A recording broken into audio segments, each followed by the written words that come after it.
remembers Bioware? They used to be the big, respected role-playing game studio, and now they're pretty much seen as a joke.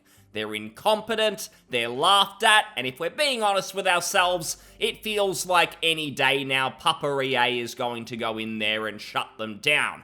Despite all of that, there has been a bit of a leak.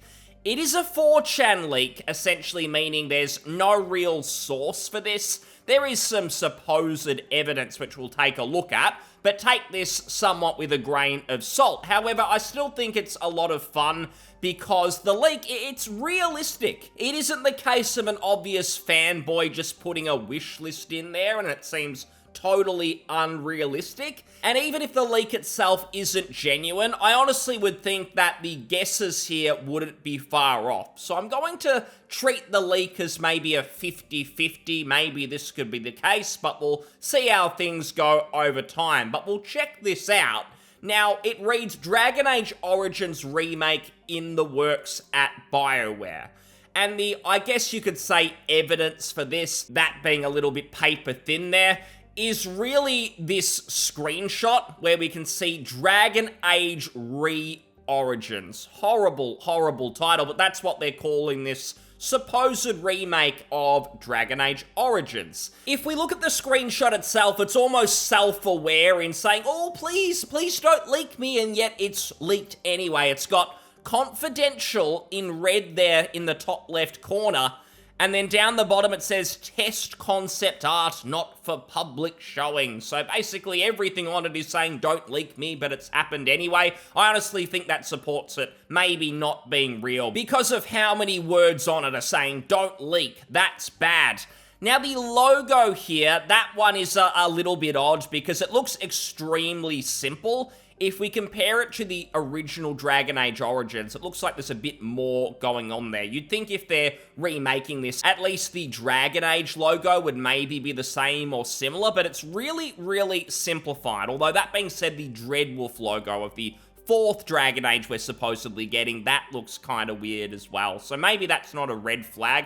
I think it looks overall okay. When I first saw it, very first saw it, my inkling was that it was maybe real. It was just looking at it in a bit more detail where I thought, I'm maybe not sure. And you can see the characters here on the right as well. It all looks okay, but I guess in the era of AI art and things, it's very possible that this was just cobbled together, but we'll treat it as if it's real for now. And if we jump back to reading through the leak, we'll start with the Dragon Age Origins remake. So that's what we're getting, Re-Origins supposedly. And again, I'm not sure about that title. I don't think that's going to excite anyone.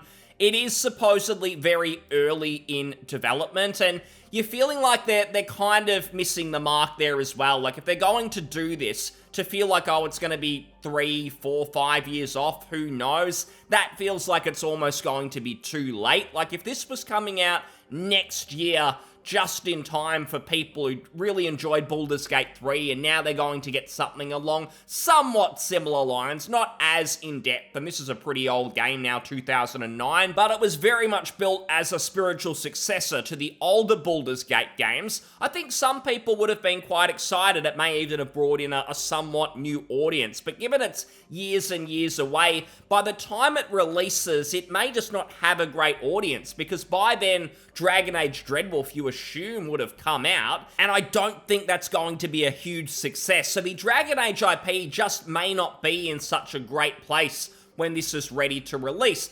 That being said, I mean, in the past, I used to just not like remakes because I think, oh, so we're just going to get a graphic enhancement of an old game instead of a brand new one from a team. It feels like we're just missing out so you can make a cheap cash grab, and that to some extent is true, but Bioware have just been so utterly useless for such a long time that I'd honestly almost just prefer this remake than something like Dreadwolf, which I feel I'm just going to be disappointed by. Mass Effect 4, that's supposedly coming one day in what, a decade? Who really cares? At least if we got the Origins remake, there might still be that decent gameplay. And maybe the most promising thing is it says it's mostly a one-for-one remake of the original, like Dead Space. the Dead Space remake was really fun. And the interesting thing there is that it had been so long since I'd played the original Dead Space that it actually just felt like a new game for me. Something similar to, say, Resident Evil 4 that also came out this year, that remake. And I'm pretty much fine with this because there might have been a day long ago where I would have thought, oh, why can't you put new content into the Origins remake? I want to see more, not just all of the old same content. Do more than just upgrade the graphics.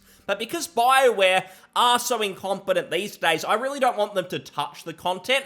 I just know anything new they add, it's just going to be dull. At worst, it's going to be political messaging. They're going to shove agendas and things in there, and maybe there was some of that in the original Origins. I can't really remember, but it definitely wouldn't have been as bad as whatever those guys would do now. It seems to be all those devs care about, and I can't imagine that anyone competent who just wants to make a good game would even work at Bioware. It's probably just going to ruin your reputation these days. It does mention improved gameplay and branching decision story paths for stuff that already existed in the original. Now, that kind of is new content then. I mean, it's not a one-for-one remake if there's new decisions that you can potentially make, if that's what it's talking about. So I don't know what that exactly refers to. I guess the improved gameplay, though, I'd like to see them take some inspiration from Larian, who designed their games for PC first. And that results in a nice interface. It's easy to navigate. The problem with the original Dragon Age Origins, as well as some other RPGs, like certainly Oblivion, Skyrim at the time, is they were very consoleized. They were designed specifically for consoles, and that meant the UI was often very clunky on PC. Many people download mods to get it out of that. Easier in the Bethesda games than it would be in something like Dragon Age Origins. So I hope the improved gameplay means a better interface, especially on PC, and maybe not having to focus on console first means they can make some general gameplay improvements with everything else, the movement, maybe even the combat to some degree as well. That's pretty much the remake rumor. You've got the title, you've got a little bit of information early in development, and of course this screenshot. So take for that what you will, whether you think it is real or not. But there is actually some more information. So if it is real, it's obviously either a current or a former Bioware employee, and you never know, someone could have got laid off and they're feeling disgruntled, so they put this information out there. Hopefully they don't get found out and put in jail, because I like these leaks. Up here, we've got Dragon Age Dreadwolf. So this is Dragon Age 4, the supposed next game from Bioware that is coming out. And it mentions game production is very advanced, mostly missing textures. Makes sense, this has been in development for a long time now. This is from the Anthem team, and that came out in, 2018, maybe 2019 at the latest, and sure, they supported it a little bit with content, but they moved on pretty quickly. So this will have something like, right now, 5 or so years of dev time, possibly more if they were also working on it a little bit prior to Anthem coming out. So it's a big budget game. They've had lots and lots of hours, lots and lots of staff on this. So it pretty much has to succeed if the studio is going to remain in a healthy state. And it also mentions currently scheduled for Q2 2025. That is very believable as well. A lot of people, including myself, thought this was definitely coming out this year. It seemed like this has been in development for ages. Surely it is coming. However, the announcement at the end of last year, where they basically said, hey guys, we've got some news. We're going to give you news in a couple of months. We're going to give you an announcement. Actually announcing the announcement, as we see, that just had the feeling, the inkling behind it that this game is not coming in 2024. They're just going to do a big presentation. We'll probably get some news throughout the year, but it's not coming this calendar year. Let's be real. And it mentions here that Bioware needs the game to sell dozens of millions of copies and impress audiences, which is why it is taking so long. Now, if that really is the case, this has got to be the end of Bioware, because there is no way that Dragon Age Dreadwolf is going to sell dozens of millions of copies.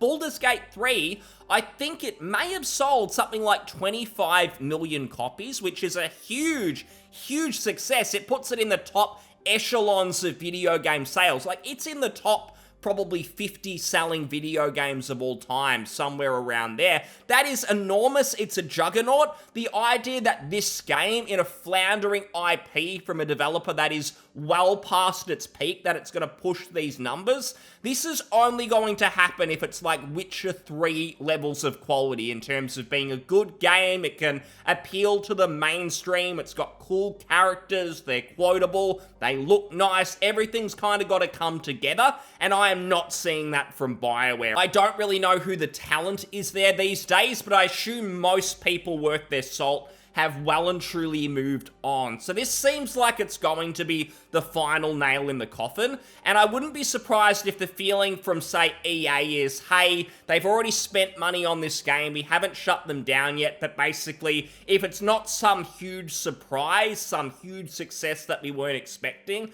they are gone. They kind of have another studio like that, Respawn Entertainment, where they made the Titanfall games. They really didn't sell well, but then they had a surprise hit with Apex Legends, and you kind of got the feeling it saved the studio. I don't really care about Battle Royales, but it's interesting that the studio was saved and can go on to make games like Star Wars Jedi, for instance. I don't think the same thing is going to happen with Bioware, though. Anthem was meant to be their Apex Legends, and it totally flopped. It goes on to say it plays like Inquisition with improved combat and UI, and I mean, who cares about that? If it plays like Inquisition, that is a fail. The game was really only going to pique my interest if it went back to Origins, but we all knew that wasn't going to happen. Sadly, Baldur's Gate 3's success only happened well after this game was getting to what sounds like the polishing stage, so there was no chance they could take any influence from it whatsoever, which is pretty sad because the original Dragon Age Origins, it was influenced by Baldur's Gate, but they seemed to move away from that because they thought, oh, it's not commercially viable, and now they've been proved wrong. They're making crap like Inquisition doing something similar, and no one's really going to be interested. So if they're going that way, again, it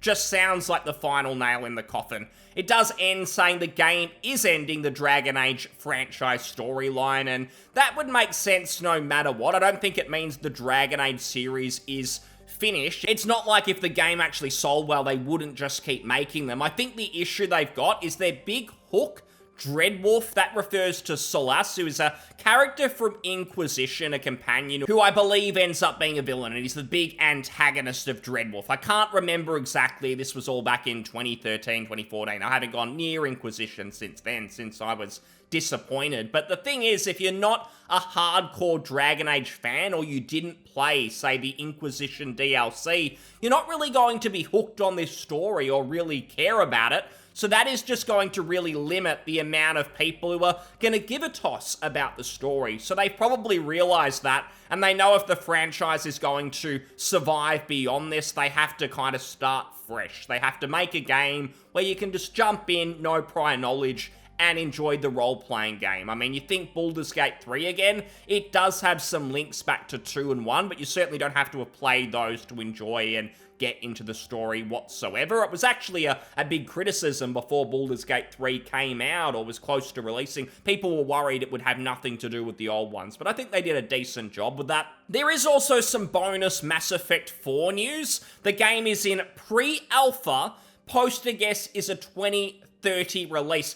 Honestly, that is more ahead, I guess, of where I thought it would be. I honestly thought they were still in, like, just drawing things and having meetings discussing what they're going to do with the game. I know there was N7 Day where there was a tiny cinematic, but that means absolutely nothing. So if there's literally anything that's playable, that is further along. It exceeds my expectations in some way, but despite that, it says a 2030 release. 6 years away, that is fucked. I guess the more I think about it, we're in 2024, Dreadwolf isn't even out, it's coming next year. Yeah, I mean, that just totally makes sense. It's just sad, man. It's sad how long video games take. You think about it, every 5 years I get a new game from a studio. Suddenly you're in your 30s, you're in your 40s. This is getting a bit depressing, but it goes on and mentions only Destroy ending will be considered canon. Now, I can't really remember all the endings in detail, but I believe that particular ending, basically the Reapers are destroyed, they're scrap metal, and that's really about it. There's not much more to it. So it seems like they're kind of taking the easy way out with that one. They're choosing an ending where they can basically just continue on, make a new game, not having to worry so much about Mass Effect 1 and 3, but maybe getting some of the benefits like bringing back characters. That's really about it. It does mention a new N7 protagonist, so they're not finding some weird way to bring back Shepard.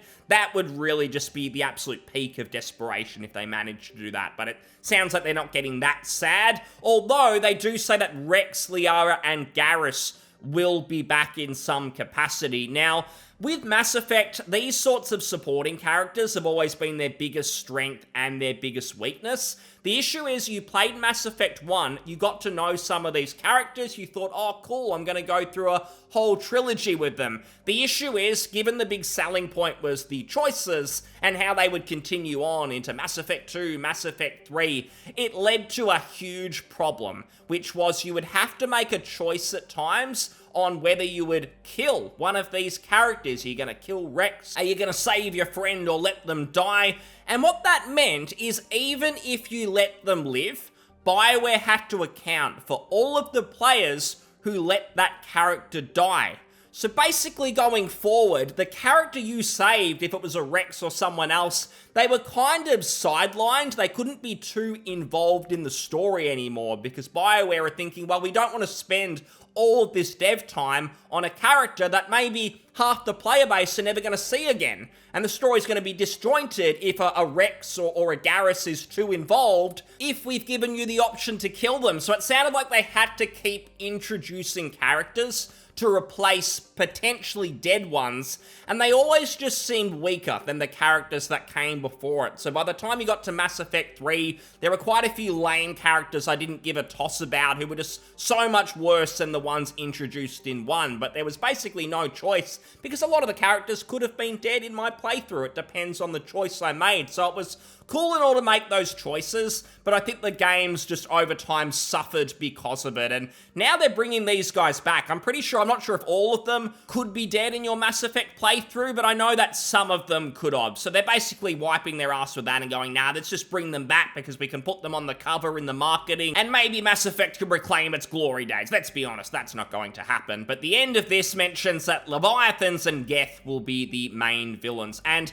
I think the positive there is I really just want Mass Effect to be an interesting space game where you go to different planets, there's maybe some factions there, they've got their own problems, challenges. You perhaps help the faction that you feel is most worthy of your assistance, you do some side quests, you leave the planet, you go somewhere else, and you have more adventures that feel different. The overarching plot of the original Mass Effect trilogy, it was a cool idea, but I think the gameplay, the way it all felt, it sort of got too much when the whole focus was about this massive war. By the time you get to Mass Effect 3, it's like this huge action-y game where you are in the midst of a war, and I don't think that was ever the actual strength of Mass Effect. My favorite times in those games was maybe being at the Citadel, helping characters, learning about them, doing interesting things, different gameplay, talking to people, maybe going through a short combat encounter, making a decision. That's all I really wanted. The setting was interesting to an extent. I think they did a decent job initially,